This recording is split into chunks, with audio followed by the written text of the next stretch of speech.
Hello, everyone, and welcome to this week's edition of the Vinson Voice, a program where we talk about the Department of Veterans Affairs, what our programs and services that are available to veterans and their families are. It comes straight here from beautiful Dublin, Lawrence County, Georgia. I'm your host, Dr. Frank Jordan, and we've got a great show for you today. We're going to talk to some of our folks here at the VA and some of our veteran service organizations that help us care for America's heroes. And first up, we have Miss Janice Stuckey, who's one of our nursing staff. Janice, welcome to the show. Thank you. Thank you. Now, I get the nursing stuff wrong sometimes, so I'm going to ask you to correct me when I get it wrong. All right. Now, you are a restorative nurse, is that right here? Yes. Mm-hmm. Tell us a little bit about that. Well, restorative nursing, we try to restore our residents back to their independence as much as possible. That is probably lost through deconditioning from illness or any type of injury, or maybe they've had a stroke. So what we try to do, we try to restore the existing muscles and maintain and keep flexibility in the affected areas of our residents. And so we try to promote as much independence as possible. Now, one of the reasons I had you on, I'm going to tell you because of that smile. One of the things I like about nursing generally is there's so many areas you can work in, and that reminds me of my police days, because police work, what was great about that was there's so many different areas you could concentrate in, you could move around to and still be in the profession. Nursing's even broader. It's just fantastic. You can do so many things in nursing that help people. And so, but the reason I wanted you on the show is because of that smile and that winning attitude, because I tell people, you know, if you're here, we hire you and we keep you. That tells us that you have the technical skills. What we're looking for is that customer service mentality, that caring, compassionate attitude. And when I see you walking in the halls every day, you got that smile on, you're interacting with staff and patients, and I just love that, because to me, that's the epitome of superior nursing. And we know that in healthcare, the choke point, the most important point, is our nursing staff, right? Absolutely. Because you guys, you now, what keeps you so motivated? Because I know it's got to, it's still work. And it's got to be a grind some days. So what keeps you, because I've never seen you off your game, Janice. That's the thing. I've never seen you. If you've had a bad day, I didn't see it. So what keeps you going like that? Basically, for me, I start my mornings off with daily meditation. Oh, wow. So I kind of prepare myself for today. And so when I get in tune with my higher power, and then he kind of leads me during the day. And so, it's just, if I'm happy, my veterans are happy. There you go. So if I present to them who I am, and I got a joyous spirit, it kind of lifts their spirits. And so, I like to encourage my veterans, because sometimes they do get down when they have certain illnesses. So you have to be a beacon of light. You and I could talk all day. I'm going to tell you why. Because you mentioned a few things there that we could just really elaborate on. The spirituality aspect. We used to think in healthcare that was kind of an add-on. Okay, then our patients need spirituality attended. Well, okay, but we know now they absolutely need that. We need to attend to their spiritual needs, whatever they request, because it has a direct bearing on their healthcare. There's nothing add-on about it. This really results in better lives, higher quality of life. Their outcomes, their healthcare outcomes are better, right? Yes, it does. The emotional state, their mental state.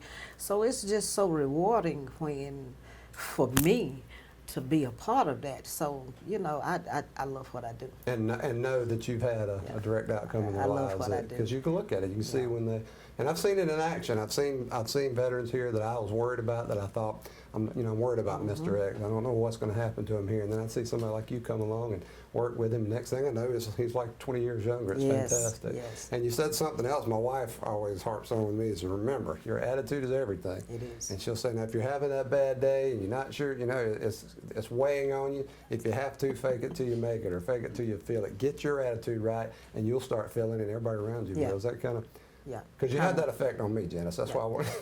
I remember going to a training, and I think it was facilitating once, and your motto was fake it till you make it. Right.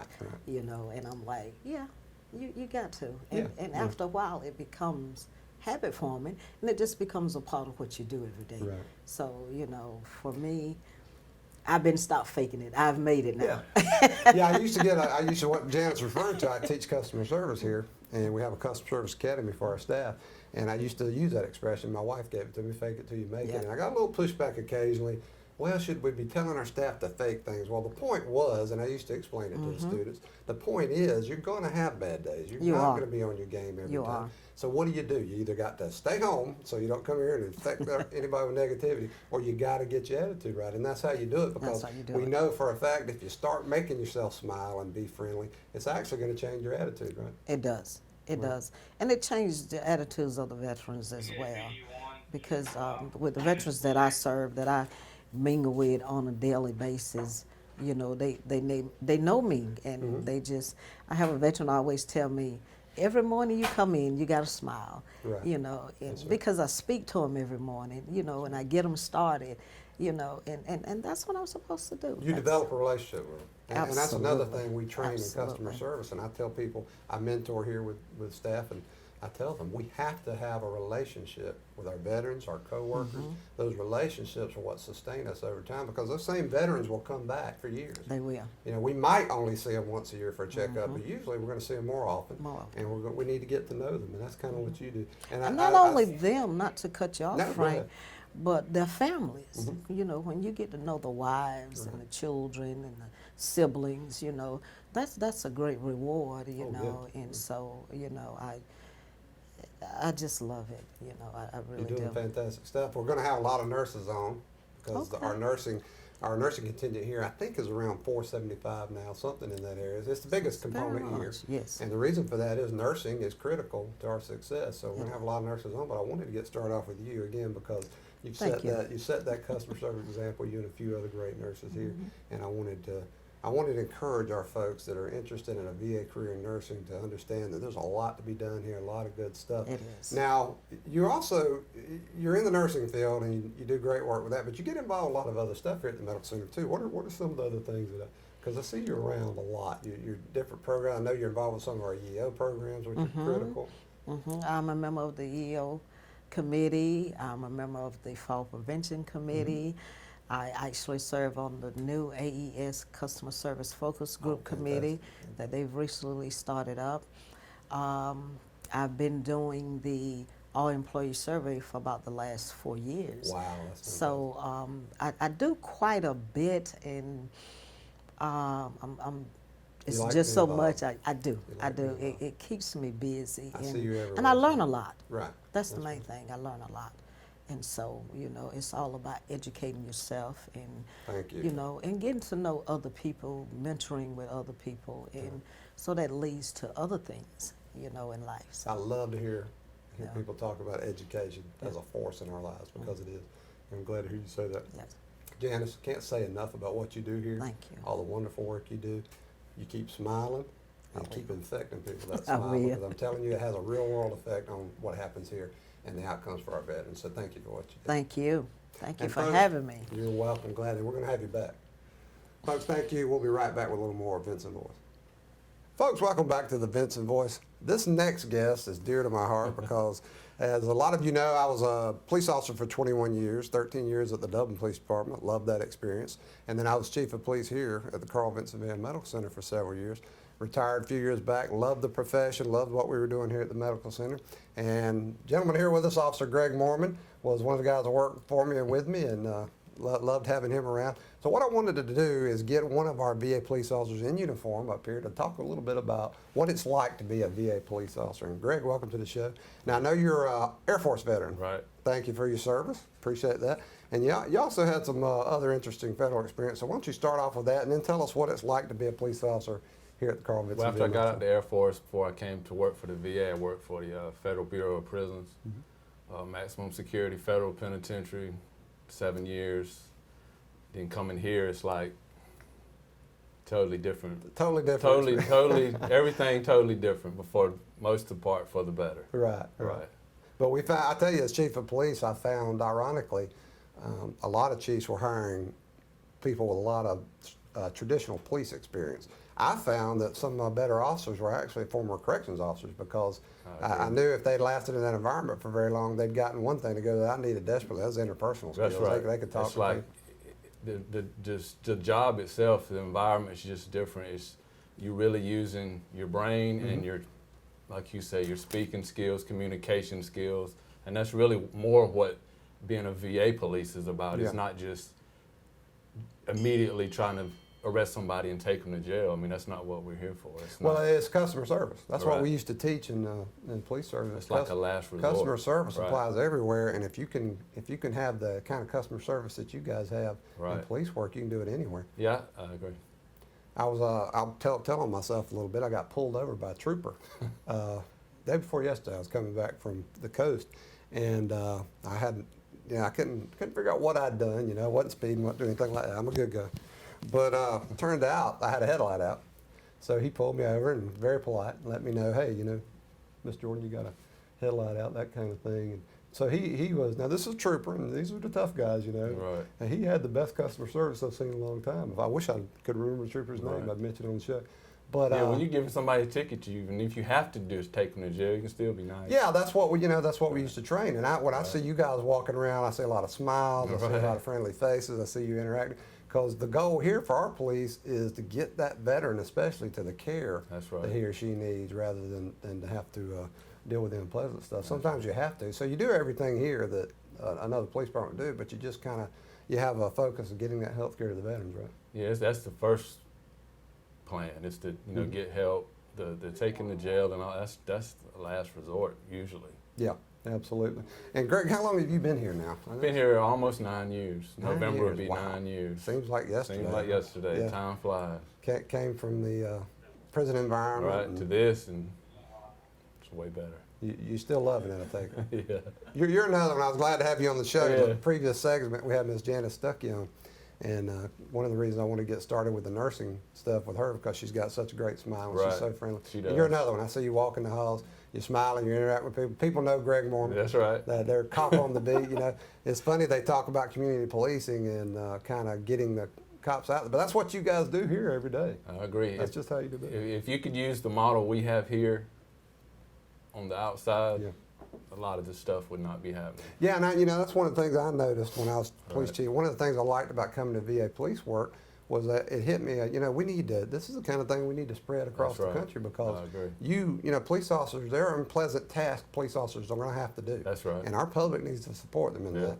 But on the other hand, if you start off from that attitude of superior customer service and ain't you're gonna- serving the yep. public, it kind of solves, some of those issues solve I themselves. agree. Don't they?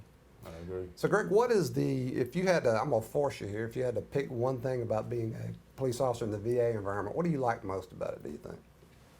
Well, I'd probably say the number one thing is the fact that we really are here to help people. And some people, of course, we have some that come for the wrong reasons, but for the most part, they really do come here and want some help. And it's not just slap cuffs on somebody and take them to jail. I mean, there's Right. people here really need help and want help. And it's, like you say, community, just, you don't have to be a jerk. Be nice and Right. do the job. And Yeah, I used to, 21 years, I used to tell people, you can do what you have Right. to do and still do it in a That's pleasant right. way that respects that person. When I used to teach customer service to our police officers, I'd tell them, customer service never ends. I mean, think about it. If, in the worst case scenario as a police officer, if you have to shoot somebody, what's Right. the first thing you do? You check their vital Make sure signs. they're You try okay, to, try to try to stop the save their bleeding. life, even though Right. you just had it, so it never stops. Customer Yeah. service is always Yeah, we had a guy a couple weeks ago. He was intoxicated, and he was laying on the ground, and we helped him, and he tried to resist, and we still trying to help him. And after it was over, we got him a bottle of water, and still try to help. Yeah, it never, the customer stops. service That's aspect, right. the public service aspect never stops. right. And you guys are doing a great job with that. So you guys are on patrol 24/7, 365, That's like right. any other police department. You've added a number of vehicles over the years. You're Yep. constantly improving. I know Chief Rob McNeil, our chief here, is doing everything he can to always keep us ahead of the curve. Yeah, Is he's there a any good one chief. aspect of that kind of thing that impresses you lately? Well, definitely, like you say, it's grown in the 9 years I've been here. Like, we had one vehicle. We didn't have any. I mean, just everything. A lot of the equipment's newer and better. It's just like you say, it started with you and it's continued with him, and it really has grown. And it's a great place to So work. it's a continual process of improvements is what I Right. noticed. Yeah, it's a totally different department from when I started, and they were doing good things then. I but- agree. It's a great place to work, great department to work. hey, So you'd tell anyone that's interested in a police career that the VA is a good place to yeah, go? no doubt. I know I'm putting you on the spot. It's not like you're going to say no, right? No. But you really, I mean, it is. we've I mean, talked and you really believe that. Yeah, it really It's is. I mean, fantastic. especially if you come for the right reasons, Yeah, positivity. that's right. That's If you right. come here with negativity, If stay you really home. believe you're a public servant, that's what. If you really want to be a public servant and help people, come. If not, stay home. Don't There you even go. come. We don't. Yeah, want you. a lot of teams We will don't be want on, you. but we want people on our That's team that are right. going to really be committed to veterans' needs, right? All right. Well, Greg, let me tell you something. I appreciate you being here today. I appreciate all the right. work you're doing. Thank you for your service to this country. Thank you and all the police officers here at the Carl Vinson VA Medical Center and all the police officers in Dublin, Lawrence County, across the country who are doing their job to keep our society safe. And we Right. really appreciate you guys. Thanks. Thank you, Greg. All right. And folks, we'll be back in just a few minutes with more Vinson Voice. Folks, welcome back to the Vinson Voice. Our next segment is kind of a combination approach. We've got a good friend of mine, Mr. Rick Crump, who's an employee here working in radiology, right, Rick? Urology. Urology. I'm sorry. See, you guys got to keep me straight on I this keep stuff. I get moving. confused. Yeah. That's right. You move around. But Rick is also an Army veteran, so thank you for your service, Rick. Yes, sir. And he is a member of one of our veteran service organizations, or VSOs, and that's the American Legion, right, Rick? And you actually are, now you give me your title, the American Legion Riders. And tell us I a am the little president of American Legion Riders, Paget Webb, Post 17 down here in Dublin. right here in Dublin. Now tell us a little bit about what the American Legion Riders do. What the American Legion Riders do, we work out for veterans. You know, we are veterans helping veterans, and we're also veterans helping our community. One of our biggest things, our passion, is we really get out there and we'll raise money through the motorcycle organization and all of the different motorcycle organizations will come together and we raise money for either veterans or a cause or a family in need. And we do a lot of things of that nature, and that's one of our biggest passions, and that's why we enjoy doing what we do so much. Yeah, now last week we had one of the commanders, Angie Daniels, on the show and told us a lot about American Legion. But you guys are the riders. You're folks that enjoy riding motorcycles, and you put that love of riding bikes to work for veterans, right? Oh, yes, sir. Tell us a little bit about, you were involved, the last 2 years at least, you've been involved with our VA 2K walk and roll event. Tell us a little bit about The that. VA 2K walk and roll, we were approached and we jumped at the chance to do a motorcycle run for homeless veterans to raise awareness and raise a little bit of funds for homeless veterans, and that's one of the biggest things that we do during the year is that run. We did well last year. We had about 65 bikes in the parade, and this go around I think we had 82. So it's ever growing. Yeah, you raised more than a thing. little bit of funds, because I think that check was it $1,200, $1,400, somewhere? $1,300. $1,300. Yeah. That's more than a little bit. That $1,300 goes directly to our veterans and helping them in some areas that we can't use some other funds to do. So Oh, yeah. it's more than a little bit. We appreciate it. Oh, And that's yes, 2 sir. years in a row now. So I'm hoping we're gonna see you guys back next year. Do you know? Oh yes, sir. Yeah. We'll be back. We've already got it in the planning stages and already collecting door prizes and That's everything fantastic. else. So That's we're doing fantastic. good. So the ride this year, it went from, refresh my memory. It went from the Southern Pines Recreational Facility out to Eastman at the Leatherman, and we went from the Leatherman back to the VA. Whenever we come back to the VA, we had dinner and prizes and raffles and all that good stuff, and just a lot of camaraderie. And a lot of the bikers that we deal with are veterans, or daughters of veterans, sons of veterans.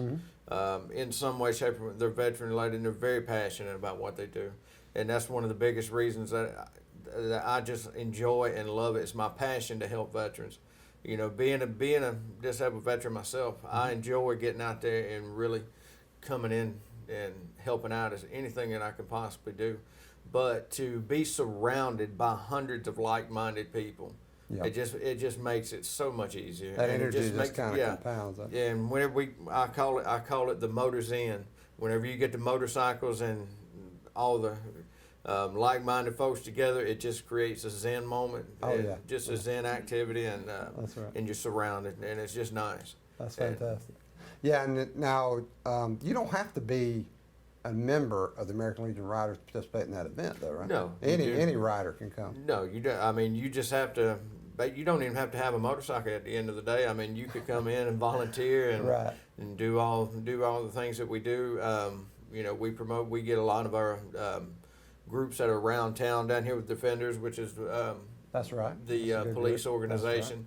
The I think our CMA. Chief McNeil's a member of the Defenders, isn't that right? Or he I rides think he with is. them. I think he is, and I know Pettis is. Yeah, Officer Jim Pettis, Police Department, he rides with them. And we got the CMA, which is a Christian motorcycle organization, association, excuse me. And we do a lot with them as well. And we're just, I mean, the area that we're in, we're just surrounded by bikers and like-minded folks and folks that just like to get out and help. Yeah, and when I was promoting it, I was telling people there's no better, what better way. First of all, you're enjoying the ride. You're getting out there enjoying being on the motorcycle, which you already love, and then you're going to raise money to help veterans. Can't beat that deal. No, That's you great can't all beat over. that. And like I said, that's as the American Legion riders, that's what we do in general. Our job is, to help veterans. And we also, we help our Legion and support our Legion, and through that we're helping veterans. But then this is where I come in, is we go out into the community and we find any event that we can do. We got 17B, which is a ward here, and we're doing, the American Legion Riders are getting ready in the next month or so. We're doing a hot dog supper. Oh wow! For those guys. We're going to supply everything. Just something. I mean, you don't have to do a lot for it to be a lot. I mean, Well, if you're building a wall, what do? You start putting one brick in, next brick, and next thing you know, you got a wall. So that every little bit counts. And again, $1,300 not a little bit. That's fantastic. that's all right. So, and let me know, by the way, send me an email about that event. I want to help get the word out.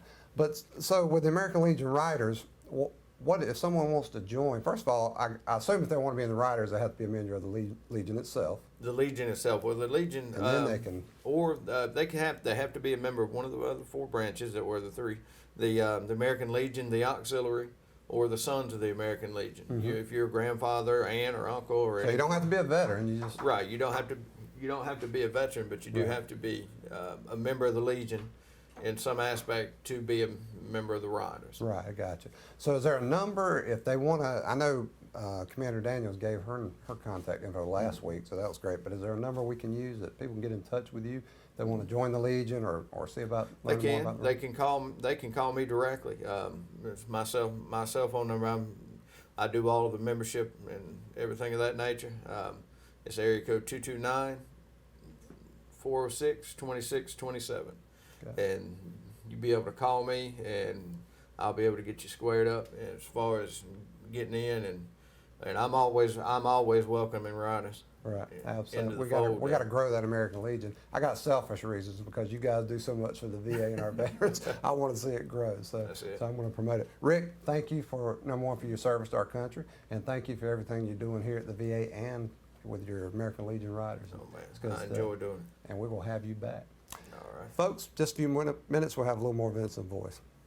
Folks, welcome back to the Vinson Voice. We'd like to end the show with telling you about some events that are going on here at the Medical Center.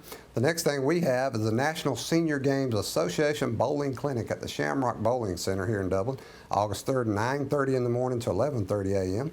And if you're a veteran who's using a wheelchair, you can come out and enjoy that clinic, and you can bring your family. Everybody can watch. You just contact Miss Ceci Jones at cecilia.jones@va.gov, and that's Cecilia, CECILIA.Jones@va.gov, or you can email Charlene James at charlene.james@va.gov. And again, that's open to all veterans in wheelchairs. Their families can come. Anyone that's interested and wants to support these folks, come on out.